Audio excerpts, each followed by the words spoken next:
Criminology is a true crime podcast that may contain discussion about violent or disturbing topics. Listener discretion is advised.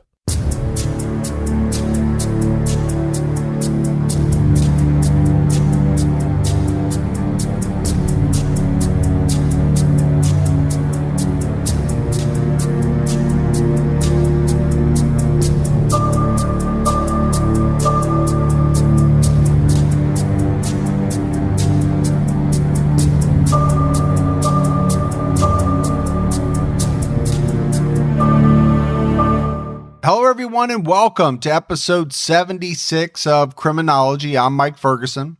And this is Mike Morford. Mr. Morford, how are you today? I'm doing great. How about you? I'm doing good, man. I am ready to record another episode.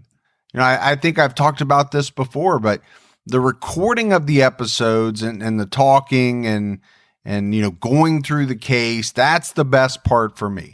The research and all of that is what it is. It's kind of, you know, getting ready for this part.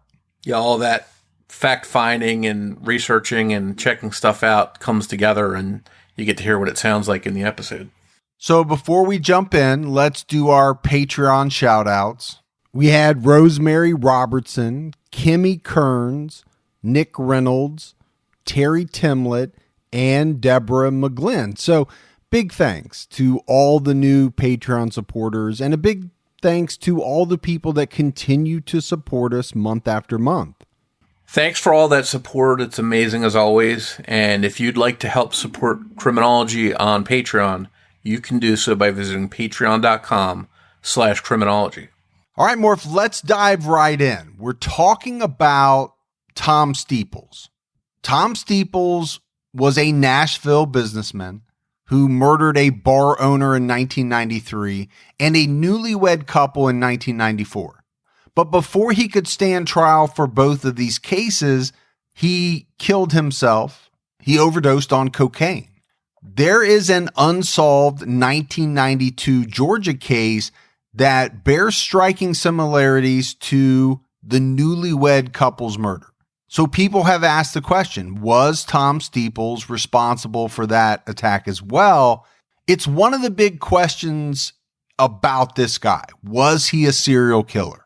And I think more if you have these types of questions in a lot of cases, maybe, you know, not to the degree of this one that we're going to talk about, but, you know, I think with any killer, one of the questions that I always end up with at the end of the research is this it?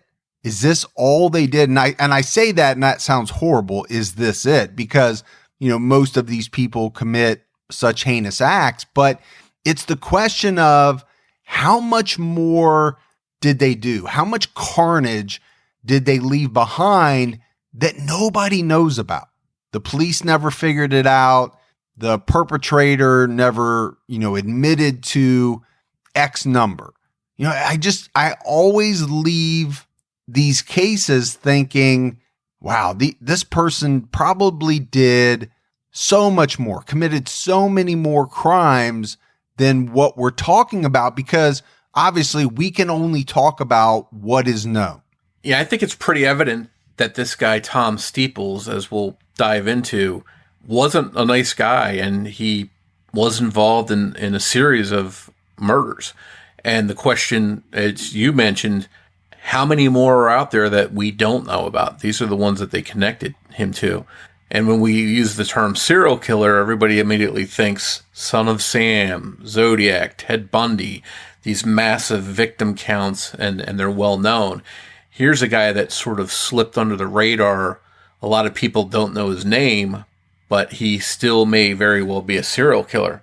And, you know, if we look at what a serial killer is, the FBI's definition of a serial killer is a series of 2 or more murders committed as separate events, usually, but not always, by one offender acting alone. So based on the FBI's criteria, it seems very likely that this guy was a serial killer. And you're talking about the FBI's definition. There's other definitions, right? Some of them include a cooling off period. I've seen 2 or more. I've seen the number be a little bit higher, but I guess when it comes down to it with this case, for me, it's whether or not Tom Steeples was involved in this unsolved 1992 Georgia case. Tom Steeples was born on November 3rd, 1944. There's not much known about his childhood, but when Tom was 11 years old, police removed him from his adoptive father's Chicago home for about a year over allegations his father physically abused him. His father was a police officer in a suburb of Chicago at that time. Around the age of 18, Tom joined the Marine Corps, but shortly after joining, he was involved in a drinking incident, which resulted in a short jail sentence and dishonorable discharge. Soon after his release, he began serving a 3-year sentence in a federal penitentiary on charges of taking a stolen car across state lines. He was released in 1964. So he gets out of prison. The guy's 20 years old. In those last 2 years, things didn't go very well for him, right, Morf? 18, he joins the Marine Corps. That doesn't go well. He's put in the brig. He gets a dishonorable discharge. And then right after getting out, he's picked up for driving a stolen car. Not a good start as a young man. After prison, Tom Steeples moved back to the Chicago area, and he lived there for several years before moving to Memphis, Tennessee in the early 70s. While in Memphis, Tom did a few odd jobs before he actually got his first decent job as a warehouse manager for McCormick Business Forums. He held that job until 1975 when the owner fired him after an argument. It was around this time Tom went out on a date with a young woman, but instead of taking her home, he drove her to his apartment. And when they got there, Tom choked her and forced her to have sex with him in a van parked next to his apartment. The woman apparently decided not to prosecute him for rape, and the charge got lowered to assault. Tom pleaded not guilty and was sentenced to 1 year in prison. But he didn't serve the full year because by the end of 1975, he had moved to Nashville and was working for a computer company called Forms and Supplies of Nashville, located at 1120 Elm Hill Pike. His name was even featured in a 1975 newspaper ad for the company. So despite his criminal past, this guy seems to be getting jobs, but here we have all this stuff that's troubling mixed in, and just because he's got this job doesn't mean those issues aren't there. And we could even go back to the physical abuse. I think in a lot of these cases we discuss, the people that do this kind of stuff have some kind of history of being physically abused or harmed when they were younger, and you wonder if some of that is at play with this guy. Yeah, I always think that. The majority of the research that we do on killers shows that there was some type of abuse in their childhood, and you just wonder how much it plays into it. Whether they were abused themselves or they watched their father abuse their mother, how much did they take away from that? And how much of that goes into their thinking, their thought patterns as they get older, and really, Morf, to me, how they view women. Because to me, I think that's the big piece that I kind of see over and over. These men watching, let's say, their father, physically abuse their mother. It seems like, and many times that kind of sets them on the path of thinking, well, that's how you treat women. And you touched on the fact that this guy was able to land, some pretty good jobs, right? It's the 70s. Not sure what type of background checks they're doing at this point in time, but it does seem like he didn't have a whole lot of trouble kind of landing one fairly good gig after another. Yeah, it makes you wonder if he was putting on some kind of facade for people that knew him and potential employers. Well, I don't think there's any doubt. He's not going to go into the interview and act like the person that he is deep down inside. He's not going to assault the receptionist the minute he walks in, right? He's putting on that face that he wants an employer to see I think to an extent that's what we all do. But when you look at a lot of killers, I mean, look at Bundy, you name it. A lot of them were able to wear a mask, right? That to everyone that knew them, they thought, man, this person's great. You hear it all the time after some big killer is caught. The neighbors were like, I can't believe this guy would have done that. He was great. He let me borrow his tools. You hear it all the time, Morf. Despite his criminal past, in 1977, Tom Steeples married Tilly Ruth Trest, an IBM systems engineer from Nashville, and the couple moved to Mount Juliet, Tennessee, about 28 miles northeast of Nashville. Together, the couple bought Forms and Supplies of Nashville, changing the name to Computer Forms and Supplies Incorporated. In 1979, Tilly gave birth to their daughter, Ashley, followed by a son, John, in 1981. But the Steeples marriage was a rocky one, and in 1991, Tilly filed for divorce. She claimed that Tom bragged to her about having multiple affairs with sex workers, and that he had given her venereal diseases that he contracted. Tilly also claimed that Tom assaulted and attempted to rape another woman on November 29, 1991, in a teepee that he built in their backyard. When Tilly tried to stop him, he choked and hit her.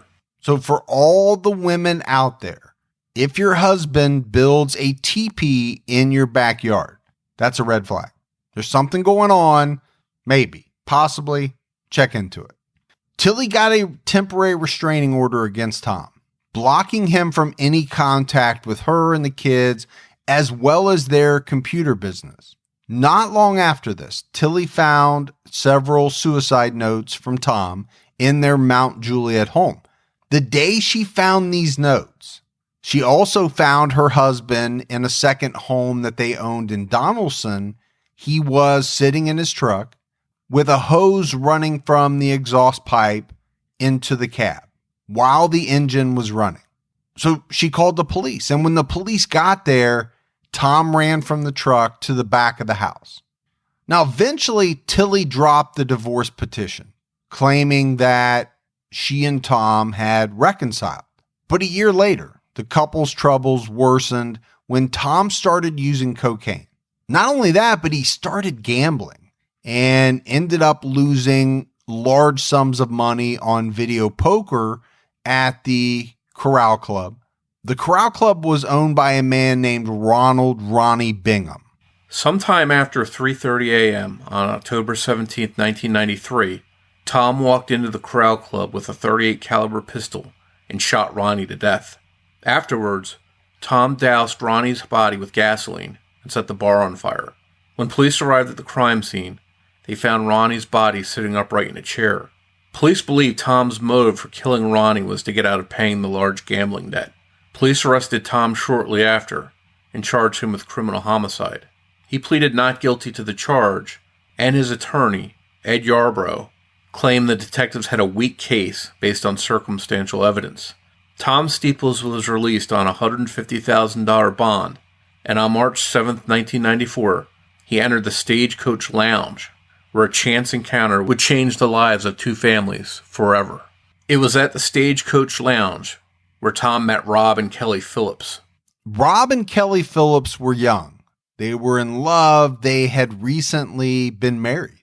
Rob was a Navy veteran from South Carolina.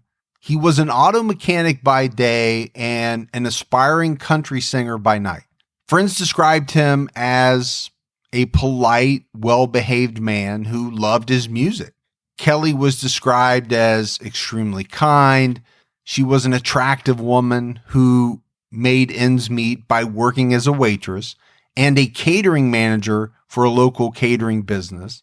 Rob and Kelly met in 1993 at Leo's Little Bit of Country Bar in San Marcos, California. This is a place where Kelly was working at the time. Rob would perform at the bar with his band, Rob Phillips and Charleston County. After almost a year of dating, Rob and Kelly got married. Soon after, Rob landed a singing gig in Mexico. Kelly gave up her well-paying catering job to follow Rob there. But at some point, Rob lost the singing gig, and the couple returned to California, settling in the town of Fallbrook, about 30 miles north of San Marcos. Life for the newlyweds was hard after their return. The two struggled to bring in enough money to pay their bills. Kelly's mother and stepfather, Judy and Robin Widgery, gave them several $1,000s to bail them out of debt. Oh, Morph, I remember those days, man. Being a young married person, not making a lot of money. It's a tough time. It's a great time, right? Because you're in love, you've met the person that you want to spend the rest of your life with, but you're really not, at least this was in my case, and I think it is in a lot of people's cases, especially when you marry young, you're not in a position where you're really doing well financially. So it's kind of like this balance between the new love and trying to pay all your bills. It can be a struggle. Yeah, I think like most families, there were people there to support them and help them out of that situation. So they had that going for them. In March 1994, 24-year-old Rob and 28-year-old Kelly decided to leave California. Kelly had sent resumes to various catering businesses in Nashville, and she received some positive responses. Rob figured he could get a job there as a mechanic. And we're also talking about Nashville, right? Rob was an aspiring country singer. I'm sure there was some allure there that, you know, he could get some gigs at the bars and maybe get discovered. So Kelly sold her car and the couple's furniture, getting about $900 in cash for their cross-country move. They packed 2 suitcases, a color TV, and some boxes of their personal belongings. Then they drove to Nashville in their Ford pickup truck. More if these people are going all out. This is a big move for them. California to Nashville, $900 is not a ton of money. It's not going to last all that long. But if you look at it on the other hand, what do they have to lose, right? They're not doing that great in California. Besides maybe giving up some family support, it sounds to me like they're looking for a new start. Rob and Kelly made the trip safely. Really, the only thing that stood out about the trip was that they had a flat tire along the way. And they arrived in Tennessee around 6:30 p.m. on Monday, March 7th, 1994. They checked into room 112 at the Econo Lodge, located at 970 Murfreesboro Road in South Nashville. At 7 p.m., Kelly called her mother, Judy, while Rob looked for a job in the classified ad section of the local newspaper. Kelly sounded happy on the phone with Judy. She told her mom about the trip and the flat tire and mentioned that her and Rob were going to grab a bite to eat. The couple planned to go to bed early that night because Kelly had a job interview early the next morning. Judy told Kelly to call her collect the next day to tell her how the interview went, but Kelly never called Judy. Around 11:30 a.m. on March 8th, a motel maid opened the door to room 112 at the Econo Lodge and made a gruesome discovery. She found the bloody and battered bodies of Rob and Kelly Phillips. The horrified woman quickly called 911. When police arrived on scene, they were not prepared for what they were about to see. Detectives Pat Pastiglione and Bill Pridemore later said that the crime scene was extremely bloody. They even said that it was hard to describe in words. It was unbelievable. And our Patreon members are familiar with Pat Pastiglione. We did an amazing interview with him that went up only on Patreon. Pat hosts a show now on Investigation Discovery called Deadly Recall. And the thing about Pat Pastiglione is that he has a photographic memory. It's said, Morph, that he can remember every single detail of every case he's ever worked on, and he's worked on some pretty big cases.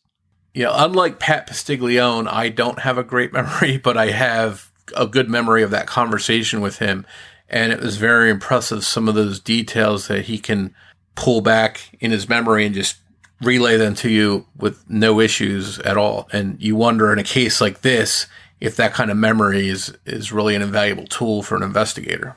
I think it would be a great tool for anyone. I've always wanted to have that type of ability, if for nothing else, than to win arguments with my wife, because we argue all the time about things that somebody said or that happened, the week before.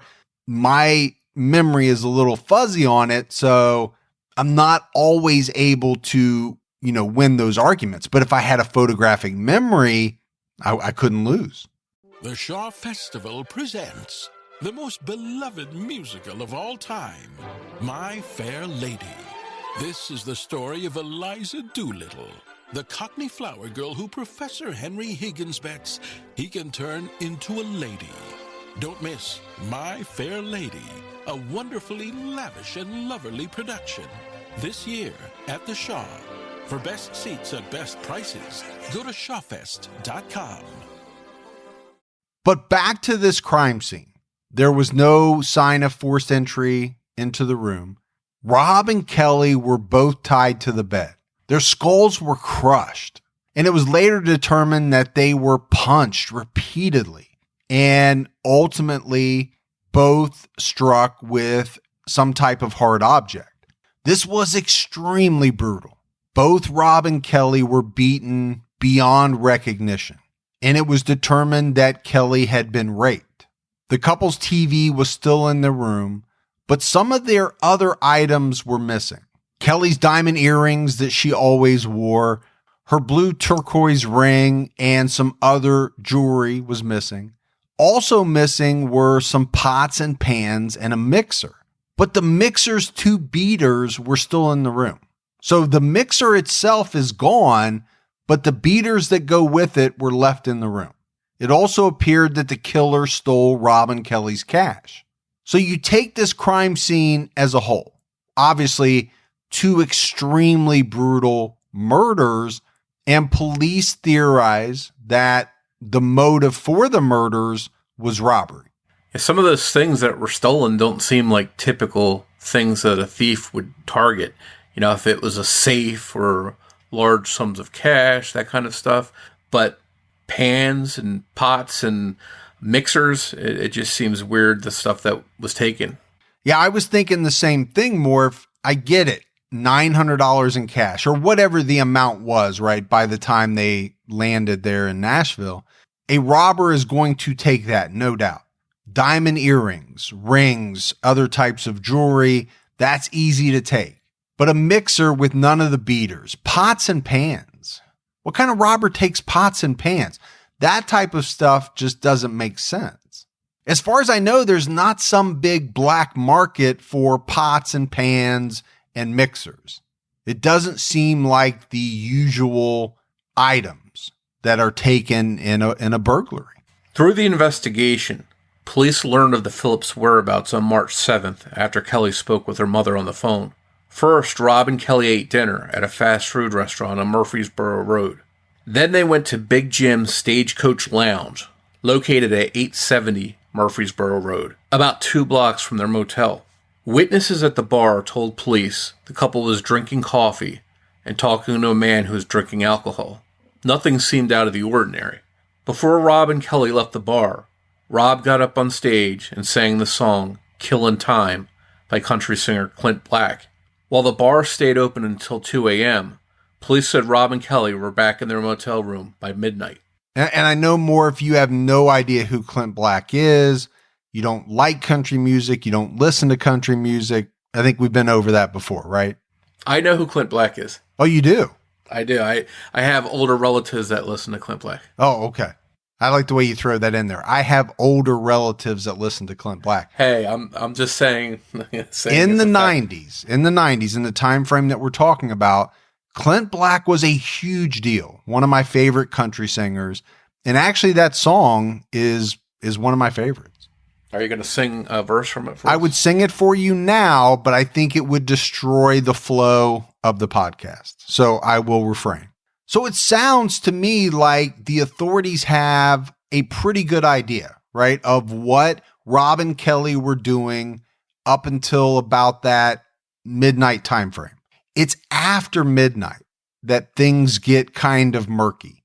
Authorities don't really know exactly what happened between midnight and 11:30 a.m. when the maid found their bodies. But their theory was that Rob opened the motel door to the killer, who then struck Rob with a metal object. The killer tied Kelly's hands and feet to the bed and then beat Rob to death in front of her. Next, the killer raped Kelly before bludgeoning her to death as well. That sounds like a plausible theory. But the thing about it was that really from a very early stage, police had a good idea on a suspect, Tom Steeples. Tom Steeples was awaiting trial on the murder of Ronnie Bingham. He was out on bond when these murders occurred. So detectives approached Tom and he voluntarily gave up hair, saliva, semen, and blood samples. They then used his DNA against DNA collected at the crime scene for lab testing. So this was 1994. DNA testing was around, but in reality, it was still pretty much in its infancy. By no means, Morf, was it what it is today. Early on, the DNA technology was just very basic. I think if they had a person's sample to compare 1-to-1 against a killer's DNA sample, they could do things like positively match the two. It's not like today where they take a little small sample and have to make it into a bigger sample to compare against a very small sample they have from a killer. So I think, a 1-to-1 match or 1-to-1 ruling out was something that they could do early on. On April 8th, while police searched Steeples' place of business, Forms and Supplies Incorporated, they found cocaine and crack and charged Tom with 1 count of felony possession of cocaine. Phone records showed that Tom used his mobile phone on Murfreesboro Road on the night of the double murder, and he called the Econo Lodge from work within 24 hours after the murders. The witnesses who saw a man talking to the couple at the bar identified that man as Tom Steeples, and he became the prime suspect in Rob and Kelly's murders. On May 5th, a woman named Denise Sloan told police that she went to the Ramada Inn on Spence Lane with a man. A news broadcast about the murders came on the television, and it showed a picture of Tom Steeples as their prime suspect. This woman, Denise Sloan, realized that the man she was with was Tom Steeples. Tom got upset over this news broadcast. He then emptied the contents of a small bag onto the motel bed. The items included gloves, duct tape, nylon straps, and a metal rod.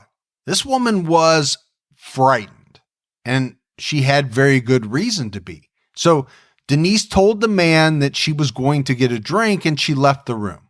She called a friend from the motel lobby to come get her, and then she fled the motel. Denise's friend called police. Morf, I think that's a tough position to imagine yourself in, right? You've been out, you met someone, all right, you end up back in a hotel room, whatever the circumstances were, and you're sitting there, and on the television pops up a picture of the man that you're with, the man that you probably just met, and it's indicating that he's the prime suspect in these horrible double murders. I can't imagine the fright, the sudden jolt that would go through your body at that point in time. And the fact that this woman, Denise Sloan, was able to work her way out of the room is amazing. I mean, I can only speculate, but I can't imagine that Denise's fate would have been great. I mean, you're in the room with a killer. The man now knows that you've seen him on television. I'm surprised she was able to get out of that room alive. Yeah, and I think the old saying's true. Sometimes you've just got to trust your gut and your instincts and take action, and that's what she did, and for whatever reason, she was able to get out of there. But I think she's, like you mentioned, she could have easily been another victim. And that's not something you're going to forget, right? You're going to live with that thought the rest of your life. I would imagine, thinking that you had possibly this very close brush with death. When police arrived at the motel, they found the room where this incident happened empty. But luckily for them, Tom registered the room under his own name. On May 13, 1994, police arrested Tom on drug possession resulting from the April 8th search. At the time of his arrest, he had 53 rocks of cocaine in his possession. Police also charged him with possession for resale. Tom's bond was set at $30,000. The DNA results came back at the end of May 1994. The semen taken from Kelly's body and the semen sample Tom gave to police were a match. Police then charged Tom Steeples with the murders of Rob and Kelly Phillips and with Kelly's rape. And this is the part that I don't understand. And maybe it's because Tom Steeples didn't understand at that point in time very much about how DNA worked.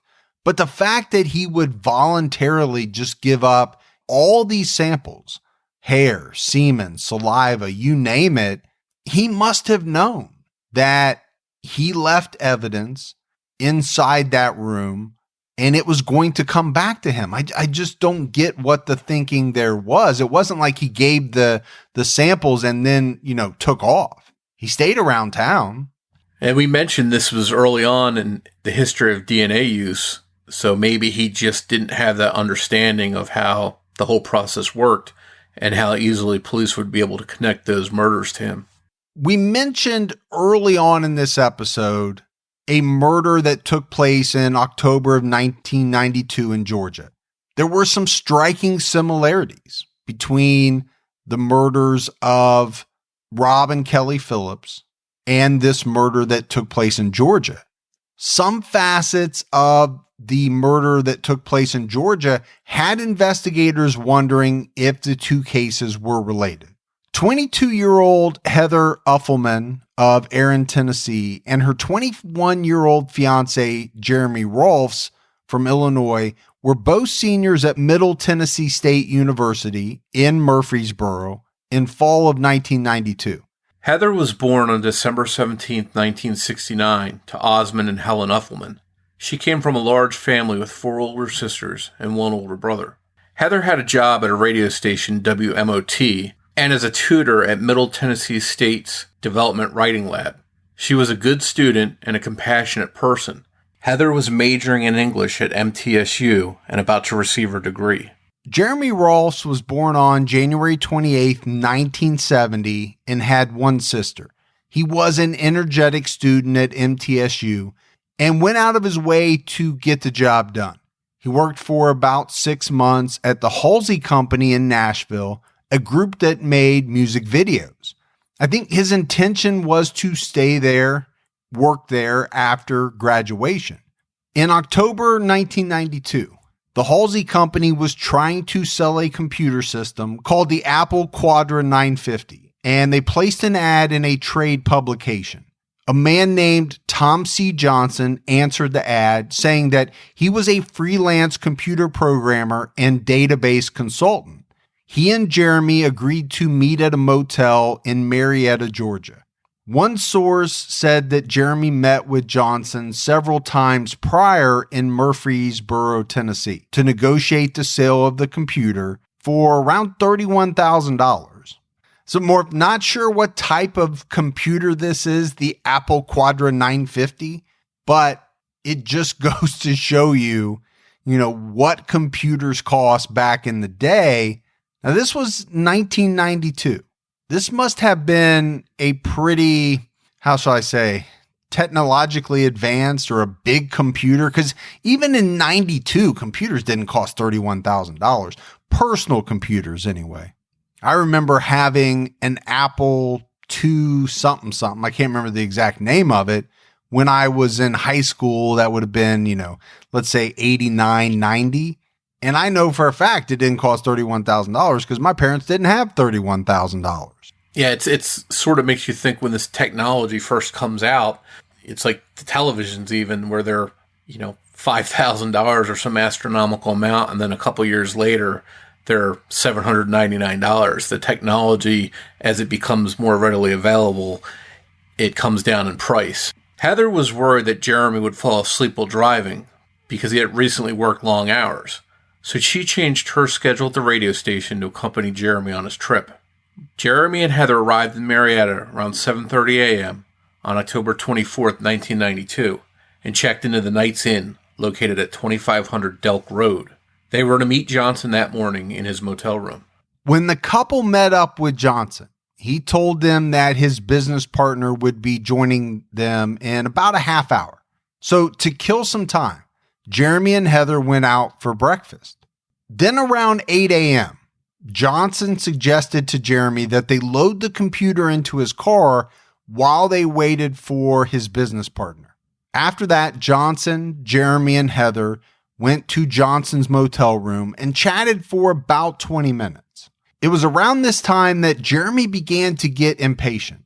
He was tired of waiting for Johnson's business partner to arrive. In fact, he began to doubt Johnson's story altogether. Jeremy told Tom Johnson that he was getting tired of waiting. All of a sudden, Tom Johnson pulled out a small semi-automatic pistol that was possibly a .25 caliber and told Jeremy and Heather to get down on the floor. He then forced them to roll up in the blankets, and he started beating the couple with a hammer. Heather started screaming from the vicious blows, and Jeremy told her to stop screaming and the man would leave. Johnson then struck Jeremy several times before going back to hit Heather. Jeremy was still conscious and watched Johnson wipe the countertop for fingerprints before he left the room. Around 9:30 a.m., the Marietta Police Department received a call from the night clerk and several other calls from guests at the Knights Inn. The night clerk told police he was out on the motel premises when he found Jeremy walking around. He was disoriented and he was bleeding from the head. Jeremy told him he needed help. By the time authorities arrived at the motel, the suspect had fled, along with the Apple Quadra computer system. When police went to Johnson's room, they found Heather unconscious and barely clinging to life. She was still wrapped up in the blankets. Jeremy and Heather were both rushed to Kennestone Hospital, where Heather later died from head injuries at 12:30 p.m. Despite being severely injured in the attack, Jeremy was able to give police a description of their attacker. He said the man was a white male in his 30s who stood between 5'9" and 6 feet tall and weighed between 160 and 175 pounds. He was clean cut with short brown hair and was wearing a light-colored dress shirt and expensive-looking alligator skin boots. The man was driving a dark brown Dodge Dynasty with Tennessee plates. Police also discovered that a woman at the motel complained about a noise disturbance coming from Tom's room about an hour before the attack. They thought this woman was possibly Tom's accomplice, trying to sabotage the plan when she discovered he was planning to commit murder instead of robbery. But hotel staff apparently didn't check out the disturbance that the woman reported. This case was featured on Unsolved Mysteries. And Unsolved Mysteries did a reenactment, which is typical, right, of how that show went.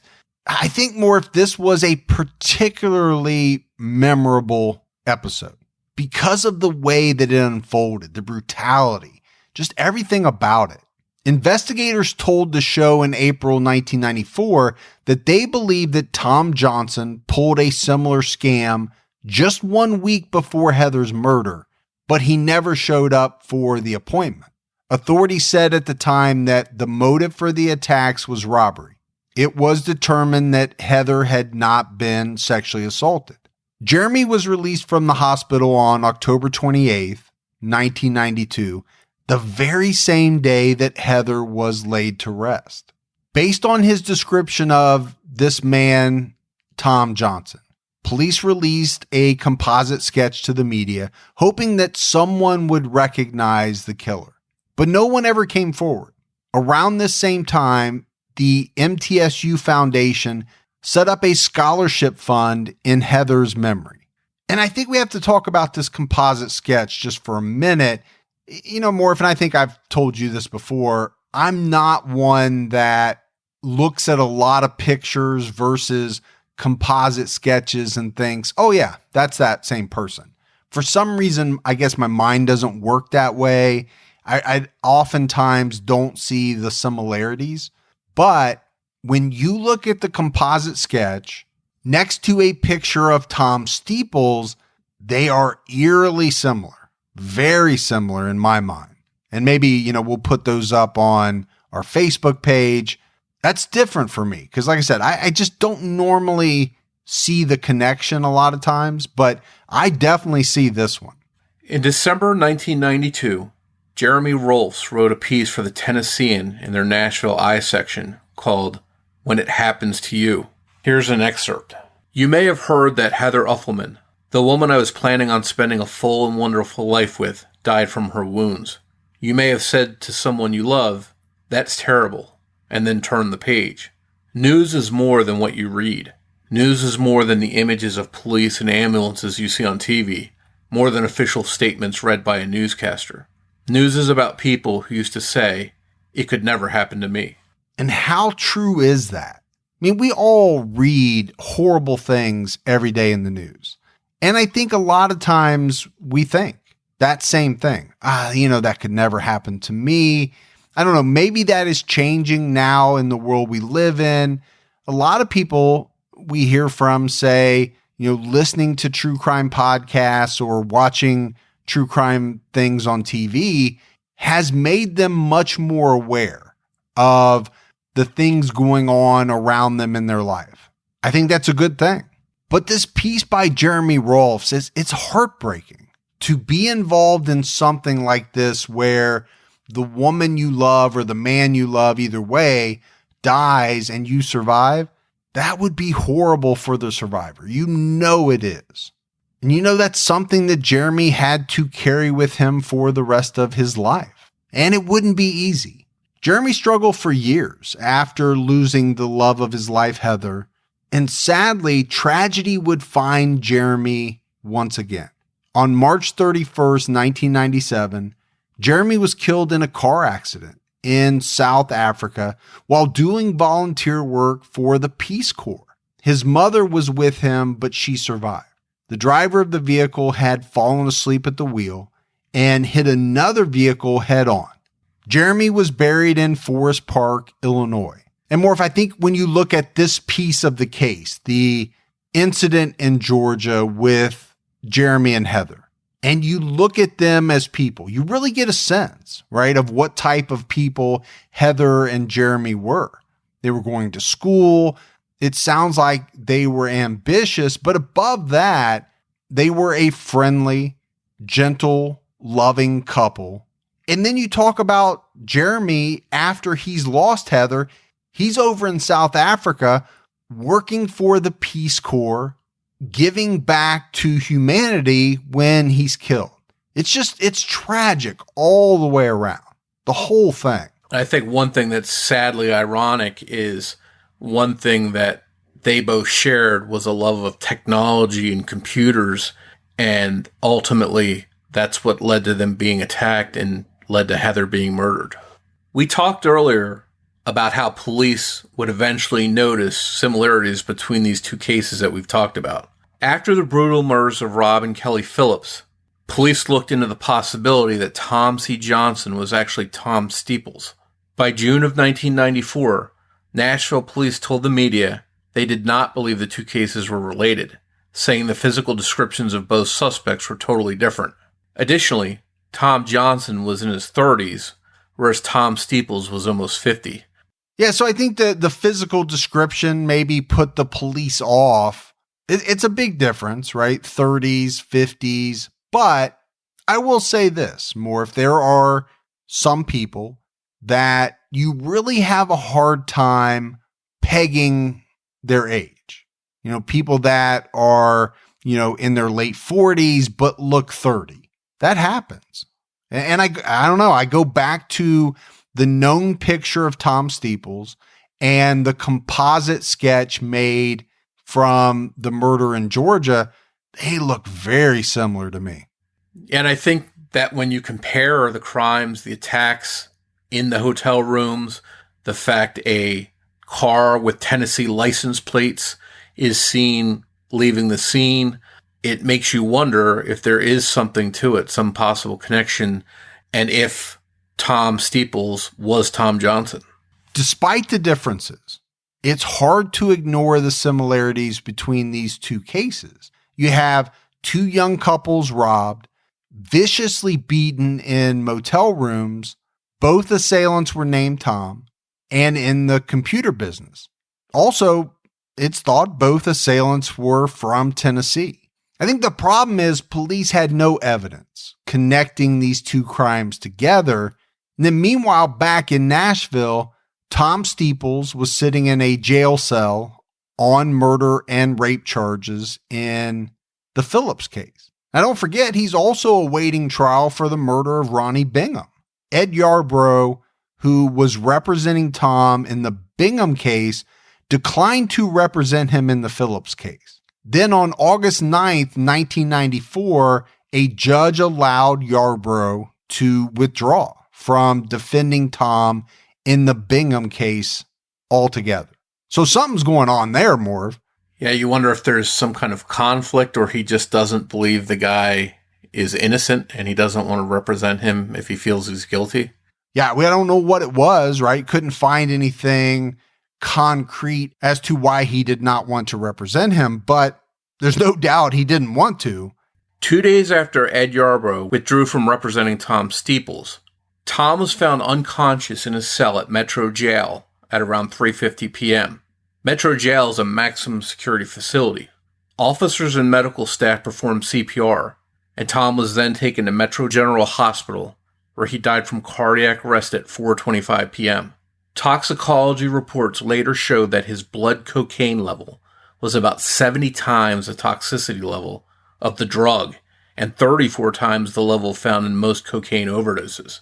Tom Steeples had undoubtedly taken his own life. Yeah, I don't think there's much doubt here, Morf, on the part of authorities. This is a level of cocaine that can't be explained any other way. 70 times the toxicity level of the drug. And just about 2 weeks before he died, Tom suffered a drug overdose and was moved to Metro Jail.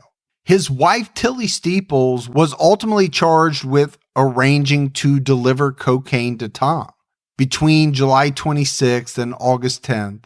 Apparently, she hid it in a sealed envelope that was ultimately carried to Tom by his attorney, Ed Yarbrough. Officers on duty that day were found to not be at fault in Tom's death. So this man was able to get his wife to deliver cocaine to him in 2 different correctional facilities. So you have to wonder, was that first drug overdose a first attempt to take his own life? And then he followed it up with the second one at Metro Jail? It sounds like it. I don't know for sure. But I'm always amazed at how easy it seems to be for prisoners to get drugs in jail. The one place you would think it would be extremely tough to get drugs. It seems like everybody has them if they want them. You hear it all the time. Go back to like somebody like Richard Speck. I mean, that guy was just sitting around having the most fun of his life, doing drugs. He was getting anything he wanted. But the big thing here is that Tom Steeples died before ever going to trial for either the Bingham or Phillips murders. Kelly Phillips' mom, Judy, went back to California after Tom's death, and she still resides there today. And I think in those types of instances, you always wonder what the closure is for the families.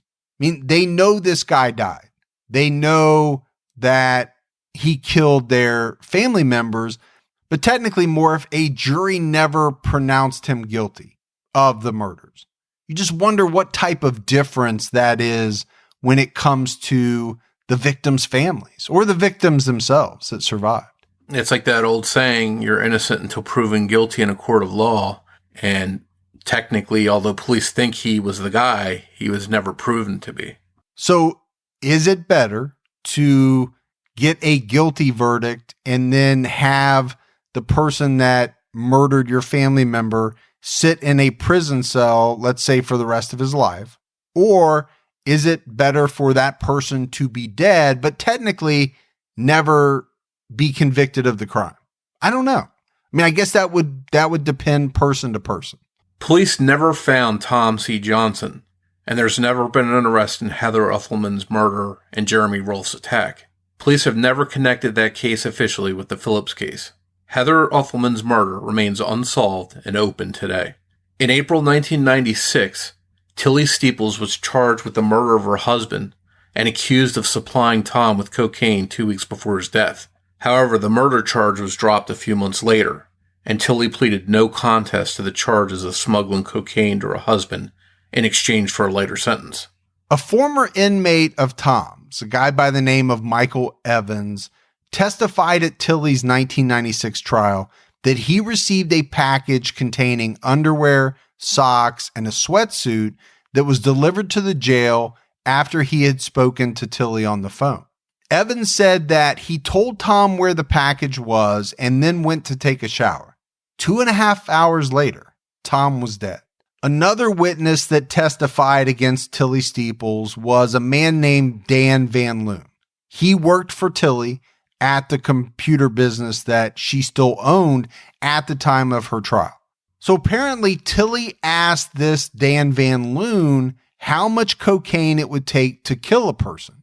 You had another witness that said Tilly cashed a $1,000 check and met with a drug dealer named Fred Ross at a local motel.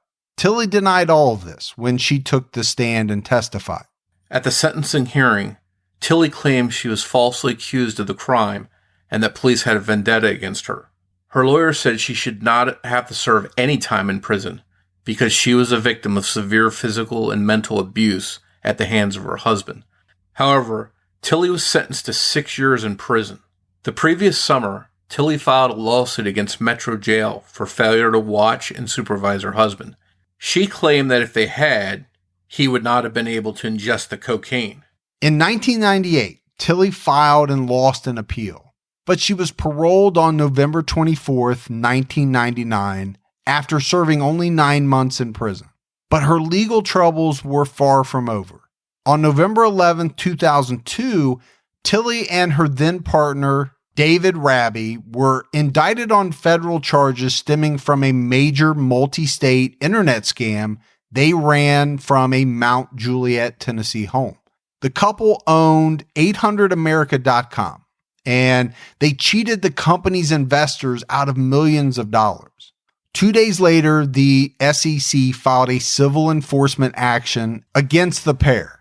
The SEC also charged Tilly with making materially false and misleading statements to 800america.com Incorporated's accountant in violation of the Exchange Act rule.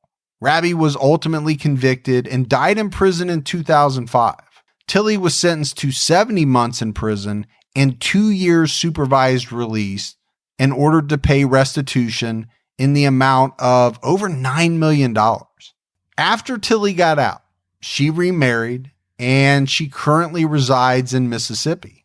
Some people believe that Tilly Steeples knew more about her husband's crimes than she let on, and some also believe that she was the woman at the Georgia motel who tried sabotaging Tom Johnson's plan to murder Heather Uffelman and Jeremy Rolfe. As violent a man as Tom Steeples was his entire life, it's possible there were other murder victims. We may never know if Tom Steeples was Heather's killer, but maybe one day someone will talk. And more, if we talked at the beginning of this episode about Tom Steeples as a serial killer, and based on the FBI definition that you gave, the crimes that he has thought to have committed would definitely make him a serial killer.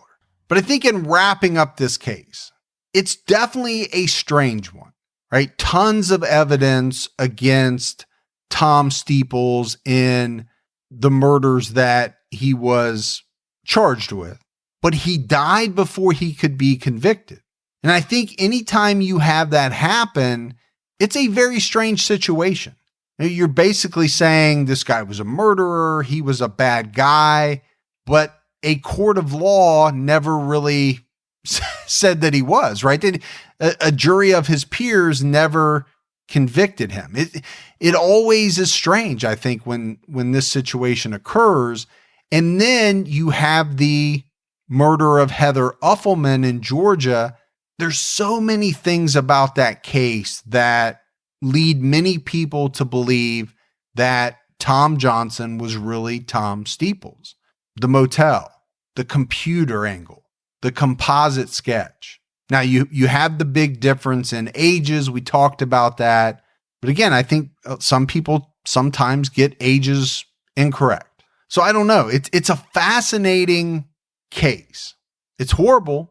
A number of people lost their lives, but the details are fascinating.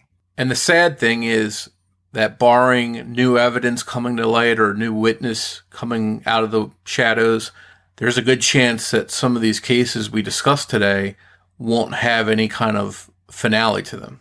Yeah, I think tougher to get resolution, right, when the person that you believe did it is dead.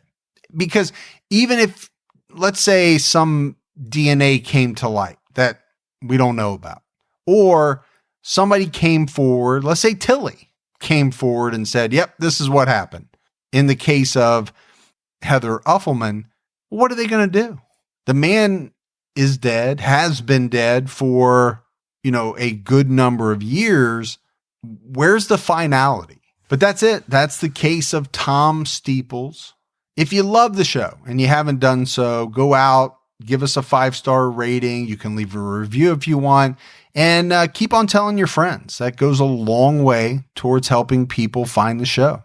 Thanks goes out to Debbie Buck at truecrimediva.com for writing and research assistance in this episode. If you want to follow us on social media, find us on Twitter with the handle @CriminologyPod. You can also find us on Facebook by searching for Criminology Podcast. You can also join our discussion group on Facebook, which is called Criminology Podcast Discussion and Fans. All right, that's it for us, Morph. We will be back with an all-new episode of Criminology next Saturday night. So for Mike Ferguson and Morph, we'll talk to you then. Take care, everyone.